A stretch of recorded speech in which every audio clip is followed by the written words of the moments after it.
Hello, good afternoon, and welcome to the Midday News.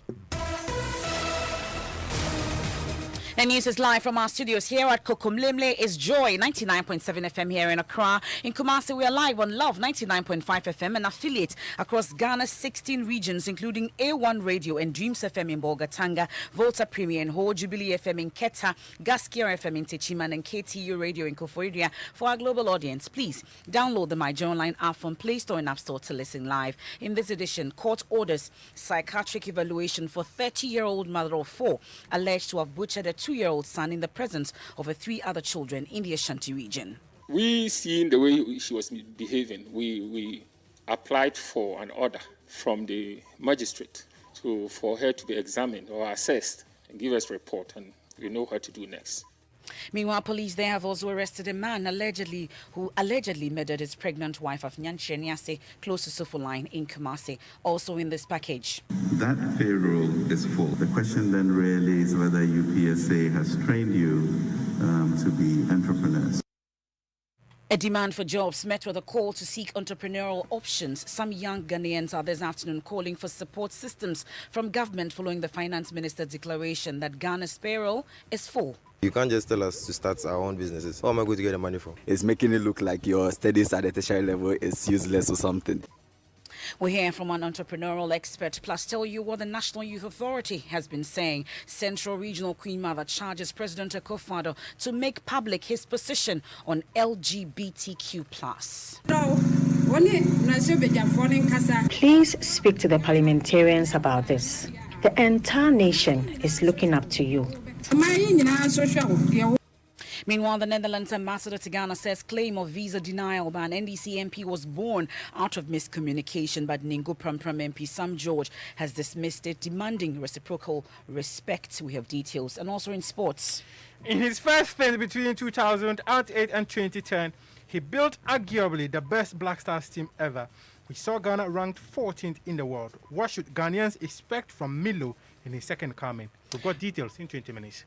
And later, police rule out any alleged attack on Danso-Olati Shattawale following reports the musician suffered a gunshot attack last night. We are praying that we chance on him. But for now, you're saying that you've ruled out any attack? Unless we get him, get those who reported that to the media. We'll hear from police on Shattawale and get an update on the arrest of comedian Funny Face. That and more in this edition of the Midday News with me, Emefa Apau. Please stay for details. Many thanks for your company. This is your home of independent, fearless and credible journalism. This afternoon, a 30-year-old mother of 4 who butchered her 2-year-old son in the presence of the other 3 children is to undergo psychiatric examination. The request for such examination was granted police prosecutors by the Kodie Magistrate Court in the Ashanti region. Police say Hannah Ekuefriye, a petty trader, inflicted machete wounds in the head and lower abdomen of her son, Maxwell Apiabuga, at Ejakun Boho without any provocation. The boy was pronounced dead on arrival at the Old Tafo Government Hospital on Sunday. Acting Kodie District Police Commander DSP Jeremiah Alale tells Ohiming Terry of our security desk the incident has left the 3 children traumatized. Husband of the woman came to the station at Kodie to report that he was called that the wife, a 30-year-old woman by name Hannah Ekuefriye, slashed their 2-year-old son, Maxwell Apiabuga, head with a cutlass for no reason. So he rushed this boy to Tafo Government Hospital and was pronounced dead on arrival.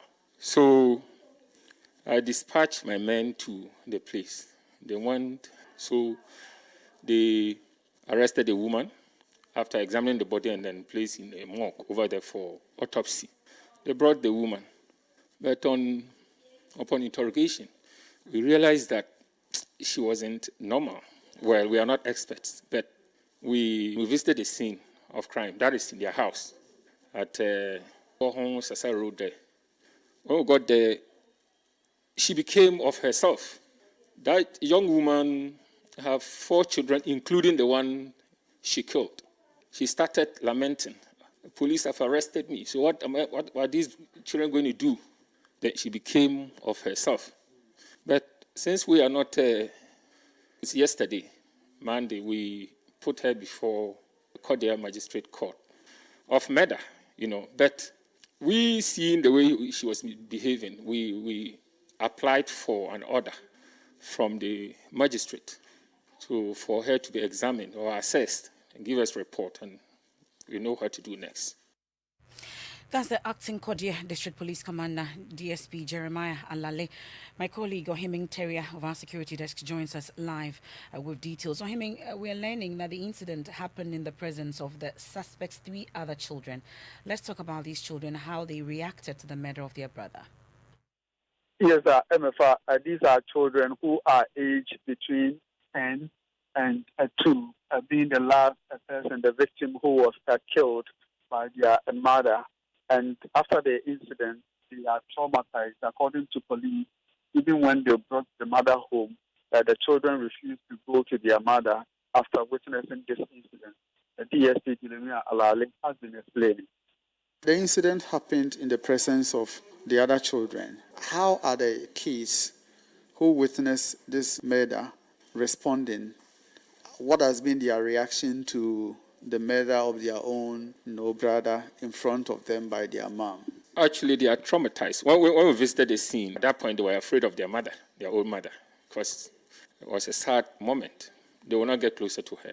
But they are there. I think somebody is taking care of them, while the mother is on their way to Ankafu for examination. What then happens to them? Would police recommend some sort of psychiatric treatment for these kids who are in a way traumatized because they witnessed this dastard act?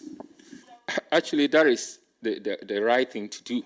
But we will take it up.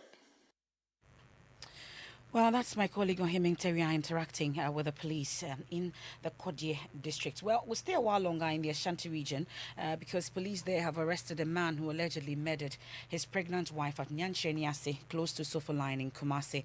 Maxwell Buedu, 44, was arrested at Kodie in the Ashanti region in an attempt to flee the area. Erastus Asaridonko, also of our security desk, joins us live with details. Erastus, so we are learning that police personnel have been combing the region since Saturday for him.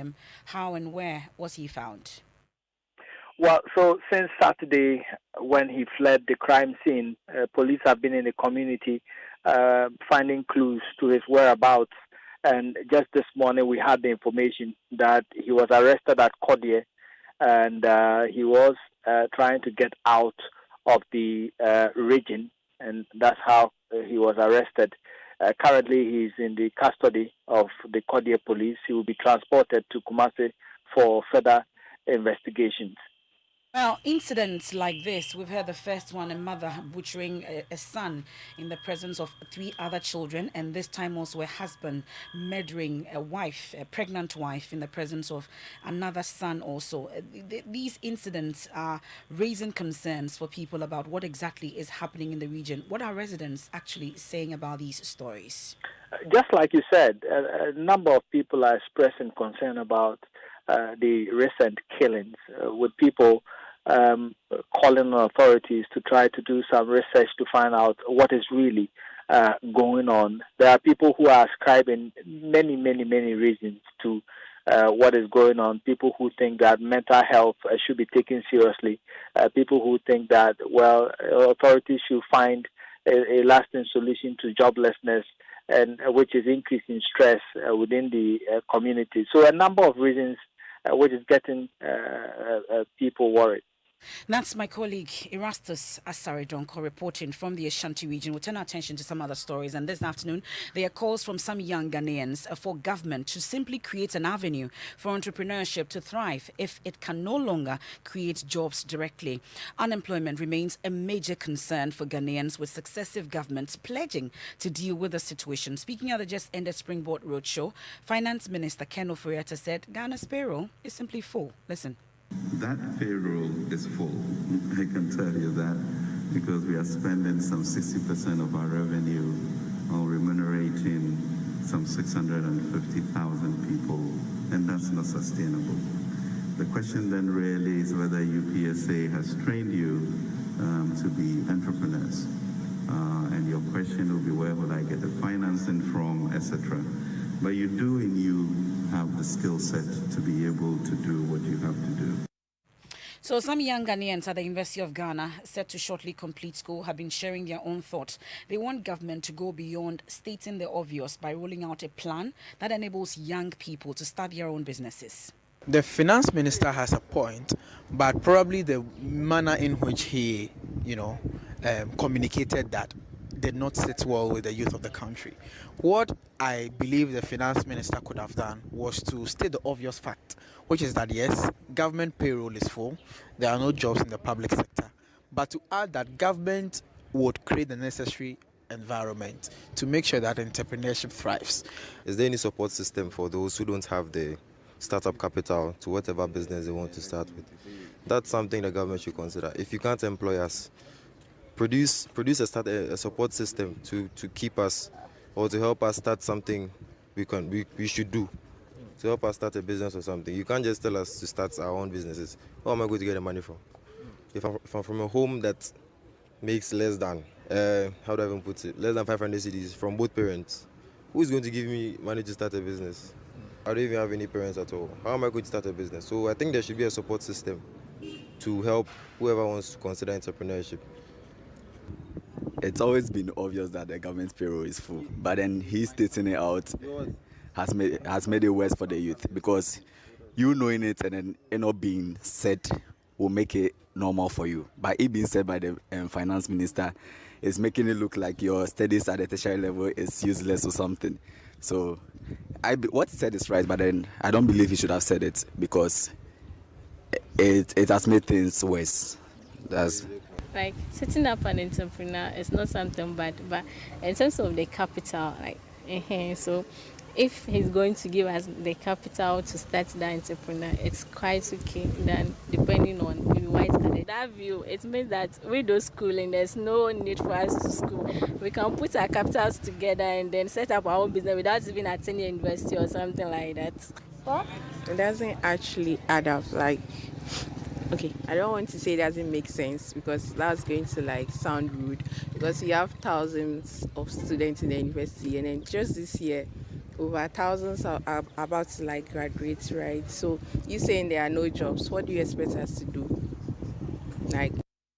Some young Ghanaians at the University of Ghana who are set to shortly complete school, sharing their thoughts there. Let me bring in an entrepreneurship lecturer at the KNUST, Dr. Ralph Nyadu. We're grateful for your time here on the Midday News, sir. So, are skill sets enough for a young graduate to start a business?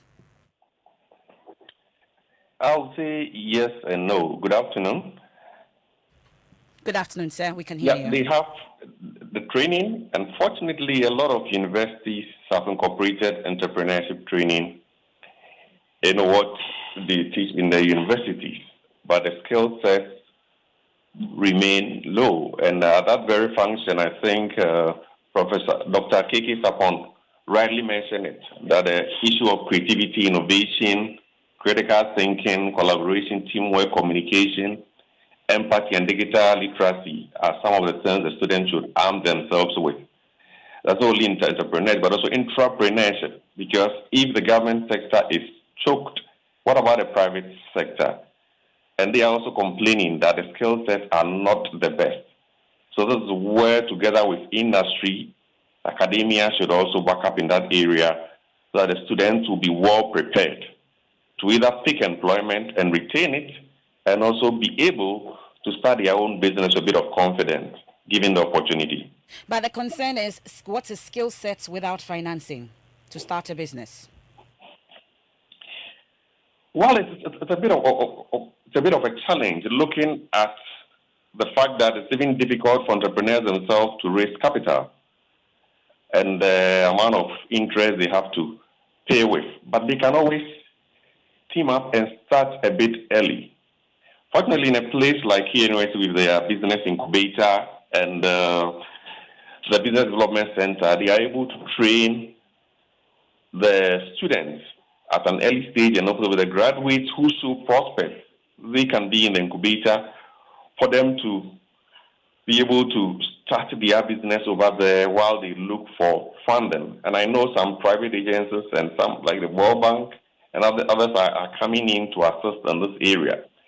And I recently also read from the Springboard program in the North, in Tamale to be precise, that the Minister of Finance was talking about 100 million program that the government is putting in place for them. I don't know whether they've started that. But I think finance still remains a key aspect. And if some of these agencies can come to their level to be able to assess it, it will help. Well, Dr. Nyadu, we are grateful. That's Dr. Ralph Nyadu, teaches entrepreneurship at the KNUST. Meanwhile, the National Youth Authority says the various government interventions for the youth, like NAPCO, is geared at assisting the private sector to thrive to create more jobs. Pius Hajide is CEO. It is our view that you need an effective public sector to service an efficient private sector. And so government has invested heavily in some recruitments in the public sector. But those are necessary interventions that will lead towards making the public sector effective to service an efficient private sector. We cannot look at the public sector as the solution to the problem of unemployment, because the scientific data is showing us that the capacity of the public sector to employ is limited, less than 10%. The capacity is higher within the private space. So the employments that government has done through NAPCO, through the massive investments into the security forces, the renewed interest and attention, for instance, in the judiciary space, is to turn a dormant and underperforming public sector into an effective public sector space, which can now service an efficient private sector. That's the Chief Executive of the National Youth Authority, Pius Hajide, there. Our target is to try and vaccinate at least 20 million of our people by the end of this year. The Ghanaian population is some 30 million odd. And I think if we can achieve that, we will then be more confident about defeating the virus. That is the goal, vaccinating 20 million Ghanaians by end of year 2021. The Ghana Health Service says despite securing more vaccines and adequate storage facility, vaccine hesitancy threatens this project. Only a little over 800,000 Ghanaians have been fully vaccinated.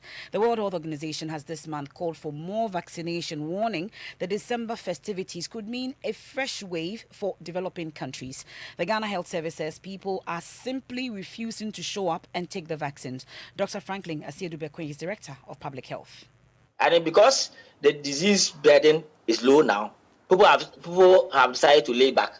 And I think that for us, we have engaged a number of leaders to help us push the vaccines. And we have been trying to push some at the markets. We are trying to see how best Ghanaians can take the vaccine. I think that for now, the discussion is taking the vaccine. I mean, trying to explain why we are not getting the disease is a different narrative. But I think for us, what we have is that we have vaccines available. Let's take it. If you look at our data, just 4%, a little over 4% are fully vaccinated. And just about 11% have taken just a shot. So we are way behind our set target. And I think that should be the discussion about how people can take the vaccine. So I don't see what is it that we want, what is holding us. Our doors are open, the vaccines are available. Please, let's patronize the vaccines. That's the Director of Public Health at the Ghana Health Service, Dr. Franklin Asiedu-Bekwe, speaking on the AM show on the Joy News channel. But speaking on the same program, CDD Fellow in Public Health, Dr. Kwame Sapong Asiedu, says Ghanaians must not be complacent with a recent drop in case count. Here's why. I mean, I go back to the WHO report from last week, and I say it leaves us with a concern around long COVID. Because if the chronic disease load from long COVID becomes as it's been predicted globally, then we are going to have a disease burden overload. And for me, this is my biggest concern. And like I say with every vaccine, your immunity is as strong as the immunity conferred by your community. You have one immunity. Let's say if the vaccine is 70%, it means you are 30% likely to get an infection. Well, when it comes to mortality, it's about 96, 97%. So you are 3% more likely if you get infected to die. However, your 30% becomes insignificant if more people are vaccinated and taking it close to herd immunity. That is what Africa doesn't have. And that is why we should be concerned. And that's why I find the false complacency amongst Ghanaians a bit concerning. CDD fellow Kwame Sapong Esiedu there. This is the Midday News. We're on Joy 99.7 FM together with a dozen affiliates across Ghana's 16 regions. And court has ordered a psychiatric evaluation for 30-year-old mother of 4 alleged to have butchered her 2-year-old son in the presence of her 3 other children in the Ashanti region. When we return from the break, we have sports, and then Central Regional Queen Mother charges President Akufo-Addo to make public his position on LGBTQI+.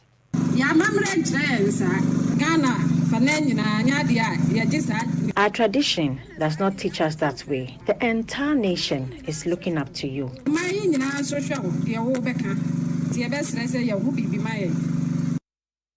Meanwhile, Netherlands ambassador to Ghana says claim of visa denial by an NDC MP was born out of miscommunication, but Ningo Prampram MP Sam George has dismissed it, demanding reciprocal respect. We have details of that. And later, police rule out any alleged attack on dancehall artist Shatawale following reports the musician suffered a gunshot attack last night. We hear from police and get an update on the arrest of comedian Fanny Face. We are praying that we chance on him. But for now, you're saying that you've ruled out any attack. Unless we get him, get those who reported that to the media.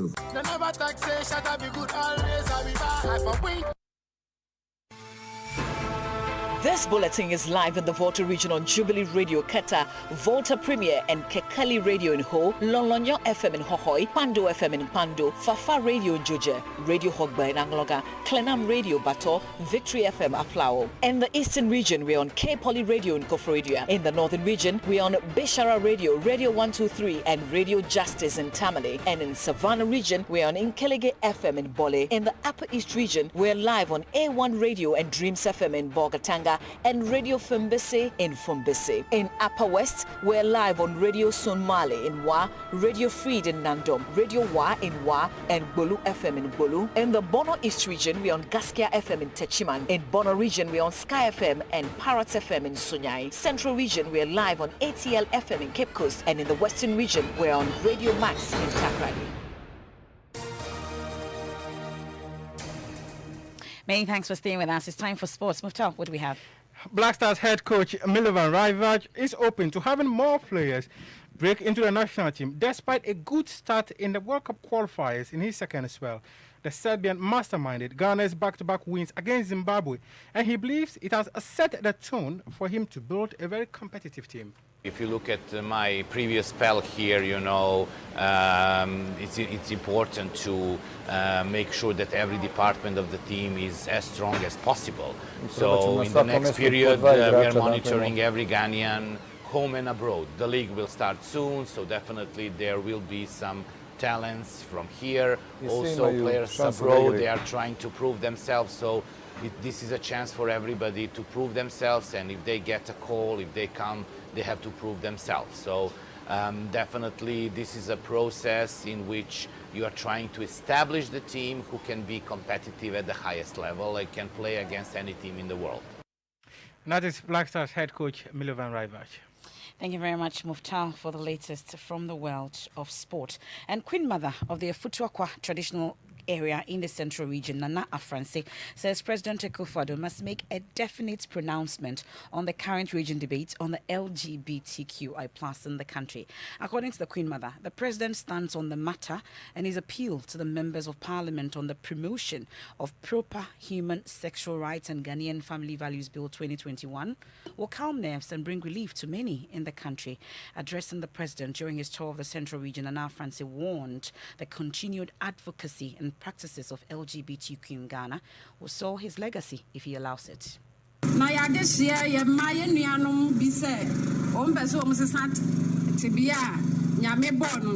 Some of our royals, children and siblings say they want to change God's order. It will not happen that way. Our tradition does not teach us that way. So we ask, Nana Addo, all this is happening during your tenure, so we plead with you.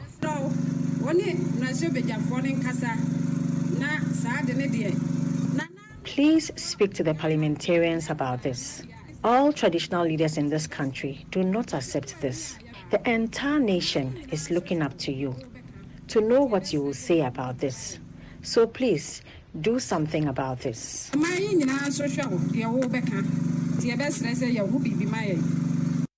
That's the Queen Mother of Ifutuakwa traditional area in the Central Region. And now, friends, so let's bring in a Central Regional correspondent, Richard Kujunyako, who's traveling with the President. Richard, so what exactly was the President's response to the Queen Mother's call?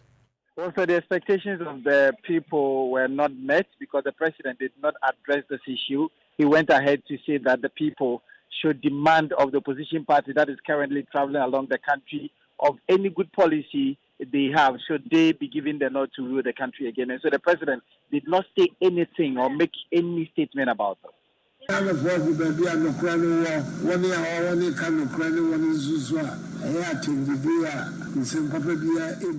Ghanaians have now come to identify and know what the truth is. Those who speak the truth and those who insult. Some leaders are peddling falsehood everywhere they go. Since I came to government, we have not heard them mention any developmental project they intend to embark on.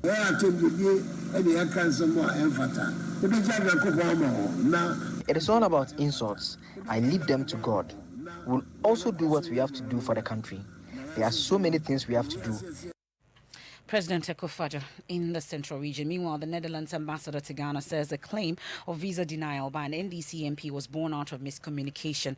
MP for Tamale North, Alhassan Suhini, confirmed to Joy News that Netherlands embassy denied him a visa with the explanation that he would not return to Ghana, although he submitted all relevant documents. In a swift response, Minority Chief Whip Mohamed Muttaka Mubarak threatened his side will organize crusades against interests of such countries if it turns out the denial was linked to the bill.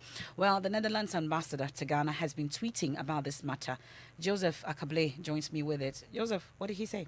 He actually wrote, if the visa applicant only spoke to us directly instead of through the media, we could avoid a lot of misunderstandings and miscommunication in the media. That is why it is important to have diplomatic relations and bilateral embassies. But the Nengo Prampram MP Sam George, who is one of the promoters for this particular bill, had a swift response. He says, if the embassy had only just check the background of the applicant, the flimsy excuse of lack of social ties would not have been given as a reason to deny the visa. Respect must be mutual and reciprocal. The choice is yours. Choose wisely. Cheers.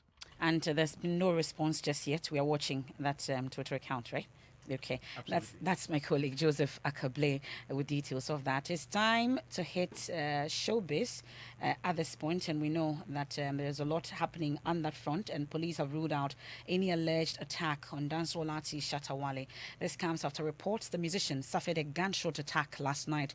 Many of his fans referenced this attack to a prophecy by a man of God earlier. Now, police say none of the musician's family members and friends have reported the incident to them. So far, they have been successful or unsuccessful at locating Shatta Wale either at his home or in various hospitals. Director General, Police Public Affairs, ACP Kwesi Fori, says they are still looking for Shatta Wale.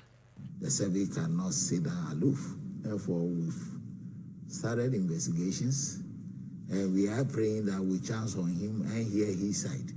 And those who issue those statements also might be very relevant in our investigation. So I will wish him well, in stable health, for us to get him and talk to him and know the problem. But for now, you're saying that you've ruled out any attack? Or the supposed attack that was reported? The supposed attack, unless we get those who reported that to the media because of names associated with it, and we get them for us to know the true side of the story. When you talk about me, I go shine. My body don't be only the way you try. When I get shot, I will be some different guy. So that's Director General, Police Public Affairs, ACP Kwesi Fori, still looking for Shatta Wale. Of course, there's a Facebook account supposed to be that of Shatta Wale who's been speaking about this particular incident. But as you know, also, the police yesterday arrested comedian Funny Face, known in real life as Benson Odro Boateng. The police say he allegedly threatened certain individuals, including his ex-wife. ACP Kwesi Fori reveals they are investigating his threats. He is now under investigations. They are looking into those things. And those that it's been directed to may also be invited and coming. So at the end of the day, I think the investigative process might establish a prima facie case if we need to move ahead. And if it is established that those threats were directed to individuals or group of persons, nothing stops police from pursuing. Chicken, cow and chicken, cow and chicken, cow and chicken, some cow and chicken. And that's how we end today's edition of the Midday News. You're enjoying 99.7 FM. I am on the run until this country shows me there are laws, Shatawale, and I never promised to build a harbour in Cape Coast, Kufuado. A flimsy excuse should not be given for denial of a visa to MP Sam George, calls out Netherlands ambassador. That and more on myjoyonline.com. Funny face arrested after threatening to kill his baby mama and commit suicide. You can read more for yourself on myjoyonline.com. Precepts After Precepts is a title for Living Word with Pastor Mensa Otabil today. I am Emefa Apau. Many thanks as always for your company. Hello, please, am I speaking to Miss Joanna Kuma? Yes, please. My name is Philip and I'm calling from MTN. Someone has just sent you money and we will need you to enter your PIN number so that we can put the money in your account. Hey, Hey, all dada. MTN will never ask you for your PIN. Never reveal your PIN to